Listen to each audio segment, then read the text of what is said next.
आपण पाहत आहात लोकप्रबोधन, सर्वसामान्य जनतेचा हक्काचा न्यूज चॅनल। नांदगाव बुद्रुक येथे एकाच रात्री 2 दुकान अज्ञात व्यक्तींनी फोडले, लाखोंचा मुद्देमाल लंपास। मालेगाव तालुक्यातील नांदगाव बुद्रुक येथे अज्ञात चोरट्यांनी एकाच रात्री 2 दुकानांचे कुलूप तोडून लाखो रुपयांचा मुद्देमाल लंपास केल्याची घटना घडली आहे। या घटनेमुळे परिसरात भीतीचे वातावरण निर्माण झाले असून व्यापाऱ्यांमध्ये चिंतेचे वातावरण आहे। मिळालेल्या माहितीनुसार गावातील फोटो स्टुडिओ व सायबर कॅफे असलेल्या दुकानाचे कुलूप तोडून चोरट्यांनी सुमारे 2.5 लाख रुपये किमतीचा कॅमेरा व संगणक चोरीला नेला। तसेच जवळच असलेल्या चप्पल दुकान व थंडपेयाच्या दुकानातही चोरट्यांनी हात साफ केला। या दुकानातून सुमारे 70,000 रुपयांची रोकड तसेच अंदाजे 20,000 रुपयांचा माल आणि सुमारे 15,000 रुपयांचा थंडपेयाचा साठा चोरट्यांनी लंपास केल्याची माहिती मिळाली आहे।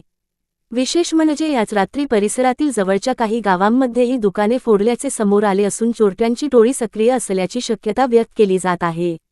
या घटनेची माहिती मिळताच पोलिसांनी घटनास्थळी भेट देऊन पंचनामा केला असून पुढील तपास सुरू आहे। या चोरीच्या घटनेमुळे व्यापाऱ्यांनी पोलीस प्रशासनाने गस्त वाढवून चोरट्यांचा तातडीने बंदोबस्त करावा, अशी मागणी होत आहे।